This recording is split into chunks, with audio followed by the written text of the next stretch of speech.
Fala pessoal, na aula de hoje falaremos sobre nu e not nu na criação e inserção de registros em tabelas.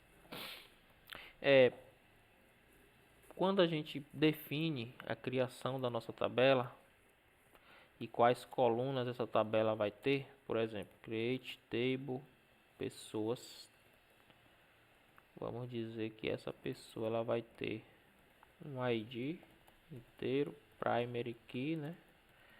Identity 1,1, vírgula, nome, baixar 250.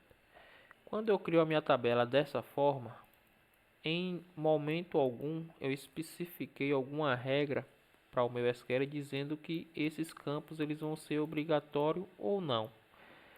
Por padrão, o meu SQL, quando eu defino um campo como primary key, independente se ele vai ser gerenciado ou não pelo meu SQL, ele já faz com que esse campo seja obrigatório quando eu inserir um registro na minha tabela. Mas esses campos aqui que eu, como DBA ou como desenvolvedor, vou gerenciar a partir de uma aplicação ou a partir de algum script, eu tenho que dizer se esse campo ele é obrigatório ou não.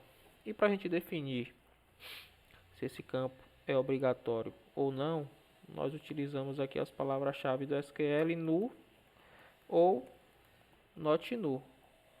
Ou seja, nu eu digo para o SQL que esse campo ele pode não ser obrigatório, e not nu eu digo que quando eu for inserir algum registro nessa tabela pessoa, o nome ele tem que ser preenchido. Então a gente pode pegar ele e colocar aqui à frente do tipo de informação. Vamos colocar aqui, por exemplo, o CPF para um cadastro. Ele é obrigatório ou não? Isso depende. Depende muito de qual regra de negócio você está inserido na empresa que você trabalha. Entendeu? A data de nascimento, por exemplo, é obrigatório ou não solicitar no momento do cadastro do cliente? Tudo depende da regra de negócio. O SQL ele te permite você fazer essa definição de obrigatório ou não. Mas quem vai dizer se você define o campo como obrigatório ou não é a sua regra de negócio. Se você trabalha em uma empresa que dispara cupom de desconto para o cliente quando ele faz aniversário, então é interessante que esse campo aqui ele seja not nulo, né? Ou seja, toda vez que você for cadastrar uma pessoa, um cliente, né? Um cliente é uma pessoa, você pede que ele informe ali a data de nascimento. Claro, tem clientes que não gostam de passar ali a sua data de nascimento, o seu CPF, por exemplo, principalmente quando tem essas questões de quer colocar CPF na nota ou não. Então assim, você tem que criar meios que atraem o seu cliente a te passar essas informações. Caso contrário, o seu sistema ele deve ser aberto. Se o seu cliente não quiser se cadastrar, não se cadastrou. Se ele for se cadastrar, você tem que fazer com que ele te forneça esses dados. Mas voltando ao nosso caso aqui, vamos dizer que o CPF não é obrigatório, mas a data de nascimento sim, porque a gente quer oferecer uma promoção para esse cliente. Se a gente for fazer um insert nessa tabela pessoas,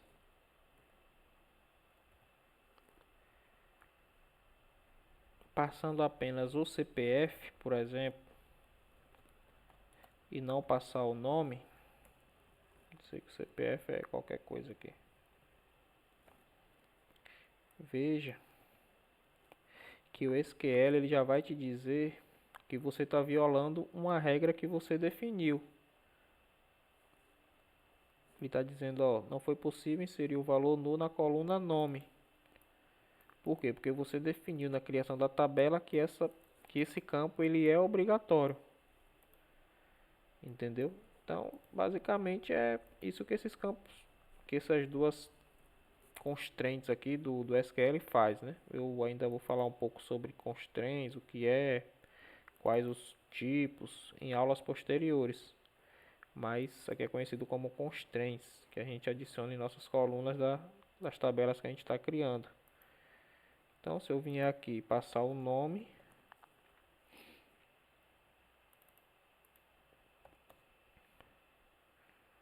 teste, automaticamente eu consigo cadastrar. Por quê? Porque o meu nome ele é obrigatório, mas o CPF e a data de nascimento não é. Só que como eu expliquei, né? Essa definição de dados, isso aqui é característica de cada negócio. Para alguns é importante só o nome, para outros o CPF é importante, o nome, e para outros segmento de negócio todos os campos são obrigatórios.